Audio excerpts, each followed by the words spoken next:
Salut salut, bienvenue pour une nouvelle vidéo. Aujourd'hui c'est pas un book haul que je fais.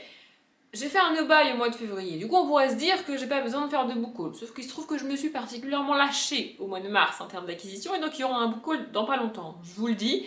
Mais c'est pas aujourd'hui. Aujourd'hui c'est un book haul check-in. Ça veut dire que je vais regarder les achats que j'ai faits il y a à peu près un an et voir les livres qui sont toujours dans ma palle un an plus tard. Donc, normalement, je fais cette vidéo à peu près tous les 3 mois. C'est-à-dire que je rassemble 3 mois de l'année précédente et je vous montre tous les livres qui me restent que j'avais achetés sur ces 3 mois-là.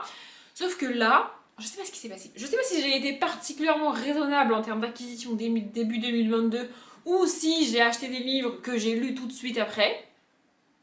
Mais en tout cas, il me reste pas énormément de livres de début 2022. Et si je fais une vidéo sur janvier, février, mars 2022, j'ai en gros, je crois, 2 livres à vous montrer. 3 livres à vous montrer. Donc, je me suis dit que j'allais aller un peu plus loin sur 2022. Et donc là, je vais vous parler de tous les livres que j'ai achetés entre janvier et mai 2022 et qui sont toujours dans ma palle. Et même comme ça, franchement, il n'y en a pas beaucoup. J'ai pas inclus juin parce qu'au mois de juin, pour le coup, c'était la débandade des achats et il m'en reste beaucoup. Donc ça faisait beaucoup trop de rajouter juin. Mais là, au final, on n'a pas énormément de livres. Donc, bref, j'arrête de blablater pour rien et on y va. En janvier 2022, j'ai acheté 13 bouquins. Franchement, 13 bouquins, ça va. Sachant que j'en ai lu 15 sur le même mois. Franchement, c'est pas trop mal. Et il ne m'en reste qu'un. Donc, c'est Timelapse de Nadia Richard. Voilà, je l'ai acheté parce que je suivais avant Nadia Richard sur YouTube, qui s'appelait donc Nad Richard. Il me semble que c'est le nom de sa chaîne, à moins qu'elle l'ait changé. Et j'avais envie de voir ce que ça donnait et tout. C'est un bouquin qu'elle a écrit. Sauf que c'est de la, comme le titre l'indique, hein, c'était a priori des voyages dans le temps, donc c'est de la SF, et la SF c'est pas vraiment mon délire. Du coup j'ai tenté de le mettre dans plusieurs challenges, mais il me semble que je ne l'ai jamais mis dans aucune palle, et du coup il est toujours là. Mais faudrait que je le lise quand même, ça serait une bonne idée d'enfin le sortir. Je vous montre parce qu'il y a sa photo derrière, du coup c'est elle, l'autrice et la youtubeuse aussi que moi je suivais. Voilà, mais du coup il est toujours là. Je sais pas vraiment de quoi ça parle et en fait j'ai pas lu le résumé pour avoir envie de le lire pour savoir de quoi il parlait. Je sais pas si vous voyez ce que je veux dire. Mais du coup comme je sais pas de quoi il parle, je l'ai toujours pas lu. Oui écoutez, ça s'appelle un paradoxe, c'est comme ça. Je passe donc déjà au mois de février, et alors en février j'ai été raisonnable puisque je n'ai acquis que 8 livres et j'en ai lu 12. J'ai marqué 2 fois 11 sur mon carnet, mais du coup ça fait bien 12. Bref, on s'en fiche, et il m'en reste 2. Donc franchement c'est pas si pire, ça va. Le premier, vous l'avez vu il y a pas longtemps, c'est Cléopâtre de Claude Merle. Je l'avais mis dans la page du mois de février et finalement je ne l'ai pas lu, donc il est toujours là. On est sur une espèce de biographie de Cléopâtre assez, je pense, assez succincte. C'est pas non plus, il doit pas y avoir énormément de détails sur la vie de Cléopâtre dans ce bouquin-là, mais à chaque fois que je vois marquer Cléopâtre, je peux pas m'empêcher d'acheter les bouquins, même si je connais déjà sa vie et que j'ai déjà beaucoup lu dessus, je peux pas m'en empêcher. Donc du coup c'est pour ça que je l'ai acheté, mais il est toujours là. Ça serait bien que je me décide à le lire quand même. Ça serait en plus c'est écrit gros, les chapitres ont l'air assez courts et je vais vous montrer à chaque fois le changement de chapitre, ça se fait comme ça. Donc il y a toute une page où en fait il y a rien d'écrit quoi. Du coup ça se lit vite, tu vois, et ça fait pas beaucoup de pages, hein. Si je l'ai mis dans la page du mois de février, c'est parce qu'il n'y a pas beaucoup de pages. Ça fait, attendez, 183 pages. Ou 5 pages, 185 pages on va dire. Franchement, je sais pas pourquoi je l'ai pas lu encore. Mais je vais lire bientôt. Voilà. Le deuxième qui me reste pour février, c'est La toute petite reine de Agnès Ludig. Je l'ai acheté parce que c'est Agnès Ludig, parce que j'adore Agnès Ludig. Et je l'ai toujours pas lu, parce qu'en fait, le dernier que j'ai tenté d'Agnès Ludig, je l'ai abandonné. Et c'était la première fois que j'ai abandonné un Agnès Ludig. J'adore Agnès Ludig, elle est, pour rappel, l'autrice de Pars avec lui, un des livres qui m'a le plus bouleversée de toute ma vie. Et j'adore Agnès Ludig, mais du coup, comme le dernier que j'ai tenté, j'ai pas aimé, je l'ai abandonné, qu'en plus, entre-temps, j'ai tenté aussi Compter les couleurs et que ça l'a pas fait, j'ai un peu peur de lire celui-là en fait. Voilà, je ne sais pas trop à quoi m'attendre. C'est du Agnès Ledic, du coup j'ai pas lu le résumé, je sais pas de quoi ça parle, je veux pas savoir de quoi ça parle. Faudrait juste que j'arrive à me lancer. Mais je sais pas, j'ai extrêmement peur de ce... En fait j'ai envie de l'aimer, j'espère l'aimer, mais pour la première fois avec Agnès Ledic, j'ai peur que ça marche pas, que ça le fasse pas, que ça me plaise pas. Et si je devais lire, tenter un autre Agnès Ledic et l'abandonner aussi, ça serait très compliqué ensuite de continuer à lire du Agnès Ledic alors que c'est une autrice que j'adore. Du coup, je me dis, tant que je le lis pas, tout va bien. C'est un peu l'histoire du chat mort dans le carton là. Je sais pas si vous voyez ce que je veux dire. Il me semble que c'est le chat de Schrödinger. Bref, voilà. Du coup, il est toujours là. Mais ça serait bien que. Ça serait bien que je le tente. En plus, pour le printemps, genre ça serait pas mal. Bon, je l'ai pas mis dans ma palle du printemps. C'est pas grave, si je, lis, je peux le lire au début de l'été aussi, ça peut être une bonne idée. Ou cet été. Enfin, il faut que je le lise. Ça serait bien que je le lise avant la fin de l'année parce que plus j'attends et plus j'ai peur. Et plus j'ai peur et moins je le lis. Donc plus j'attends et moins je le lis. Si je continue comme ça, il va rester là 50 ans quoi. Pour le mois de mars, ça va être hyper rapide, vous allez voir. Puisqu'au mois de mars, j'ai acquis 10 livres et j'ai lu les 10 livres. Genre, vraiment. J'ai été hyper raisonnable en ce début 2022. Que m'arrivait? Que est-ce qui m'est arrivé? Puisque j'ai lu 15 livres en mars, j'en ai acheté que 10 et j'ai lu les 10. C'est fou quand même. C'est fou quand même. Au mois d'avril, c'est pareil. Au mois d'avril, j'ai acquis que 5 livres. Alors là, on est sur, à mon avis, un record. À moins que je fasse un no-buy, je n'ai pas pu acheter moins de livres que ça. Et j'ai lu les 5. Voilà, merveilleux, fantastique. Bon, j'avais moins lu en avril aussi. Hein. Ah oui, c'était une catastrophe le mois d'avril, je me rappelle l'année dernière. Donc du coup, j'avais lu 8 livres, mais 8 livres et 5 achats, franchement, voilà. Et donc, on en arrive au mois de mai, où là, je me suis un peu plus lâchée. Un peu plus lâchée en termes d'achat. Et il m'en reste plus, du coup, c'est logique. Parce que rien que pour donner un ordre d'idée, il me reste plus de livres que j'ai achetés en mois de mai, mais pas encore lus, que de livres que j'ai achetés en janvier, février, mars, avril. Et que j'ai pas lu, pour vous donner un ordre d'idée.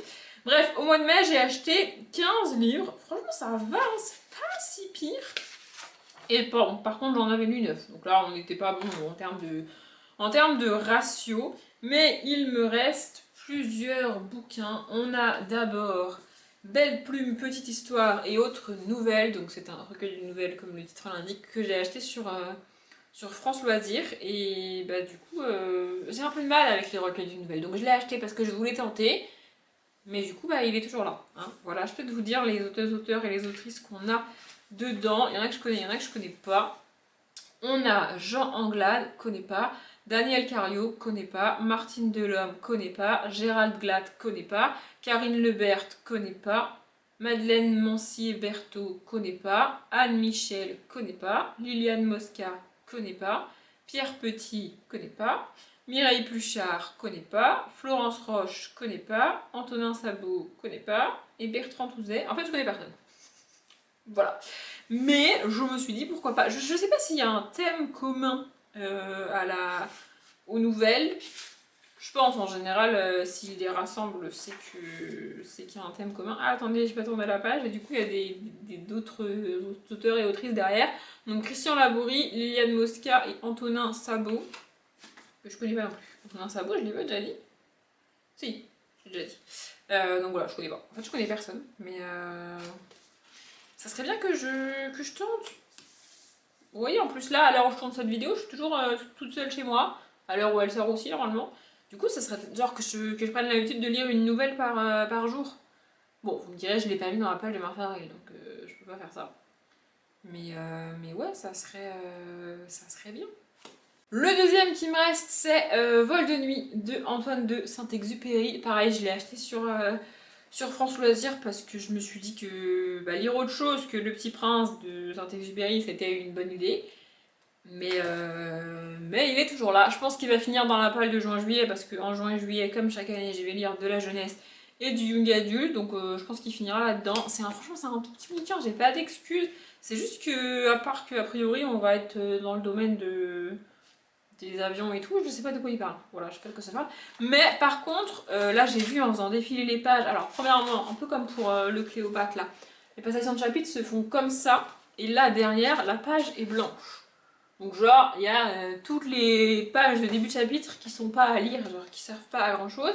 Et les chapitres sont courts, ils font en moyenne 4 à 6 pages. Donc franchement, j'ai pas d'excuse, ça devrait se faire vite, je sais pas pourquoi je l'ai pas encore. Je ne sais pas. Il me reste aussi Incontrôlable de James Patterson et David Ellis. Et je vous avoue que après mon énorme déception du tome 9 du Women Murder Club, j'ai un peu mis de côté James Patterson.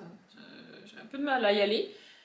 Pas de bol pour moi, j'avais mis un autre bouquin de l'auteur dans ma palle de mars-avril. Donc pas de bol. Mais ouais, j'ai un peu de mal à y aller. Donc là, là, il est toujours là, il va rester là. Et je sais pas si je le... En fait, je sais pas si je tenterai lui ou le tome 10 du Women Murder Club en premier.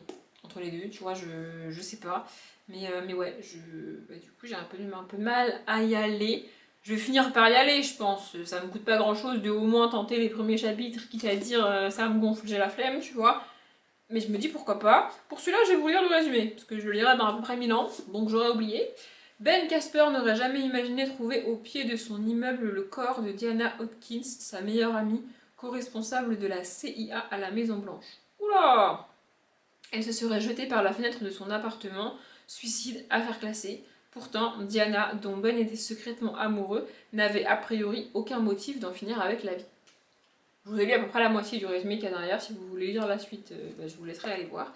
Mais voilà, en fait, à l'heure où je vous parle, dès que je vois James Patterson sur un bouquin, ça me crispe en fait, voilà. Et c'est bizarre parce que la saga du Woman Murder Club, je galère toujours à dire ce nom, est écrit à 4 mains. Mais pourtant, j'en veux beaucoup plus à James Patterson qu'à Maxine Paetro, la co-autrice. Je sais pas pourquoi, écoutez, c'est comme ça. Donc voilà. Et enfin, le dernier qu'il me reste, c'est Laura Noire, donc c'est le tome 1 de la saga Terres Arcanes de Roberto Sanquer. Lui, je pense que je vais essayer de le caler dans la palle du mois de la fantasy, si Pikitty Bookin le refait cette année. Mais comme d'hab, si elle le refait pas, moi je prendrai les catégories de l'année dernière et je referai le truc, tu vois. Mais ouais, je me dis que ça peut être pas mal. Je sais pas trop si c'est précisément de la fantasy, si on est plus sur de l'urban fantasy ou si c'est carrément du fantastique. Mais dans le challenge de Pikitty Bookin, c'est fantasy au sens large. En gros, c'est un peu SFFF plus que fantasy pure, tu vois. Donc ça serait bien que j'essaye de le caler parce que ça fait quand même 1 an qu'il est là, mais surtout ça fait très longtemps que j'avais acheté le tome 2, puisque j'ai acheté le tome 2 bien avant d'acheter le tome 1, sans savoir que c'était le tome 2. Donc ça serait bien que je sorte des bouquins qui sont là depuis 1000 ans, hein, voilà. Par contre, il est lourd, genre les pages sont épaisses, il a l'air... il est dense en termes de pages et de poids, et je sais pas si en termes d'histoire c'est le cas aussi. On est quand même à 467 pages. Attendez, c'est ça? Oui, c'est ça. Donc c'est pas mal, mais je me dis pourquoi pas. Pour le coup, j'ai pour objectif de lire dans pas très longtemps, donc je vais pas vous lire le résumé. À part qu'on est dans des bails de fantasy fantastique, je sais pas. Je sais pas de quoi ça parle. Vraiment, je ne sais pas. Écoutez, c'est comme ça. Donc voilà, l'objectif, c'est de le mettre dans la palle du mois de la fantasy et donc de le lire au mois de mai. Je vous ai montré tous les livres que j'avais achetés entre janvier et mai 2022 et que j'ai toujours pas lus. Le but de ces vidéos, c'est 1. Me rappeler à moi-même les livres qui sont là depuis un petit peu longtemps et qu'il faudrait que je lise. Et 2. Potentiellement vous montrer, en vous montrant ces livres-là, que ça crée une espèce de réaction chez vous, au point que vous ayez envie de me dire en commentaire, lis celui-là, il est trop bien. Voilà, donc si vous voulez faire ça, n'hésitez pas. Moi je m'arrête là, comme d'habitude, je vous souhaite une bonne journée, un bon après-midi, un bon appétit ou une bonne nuit, et je vous dis à bientôt.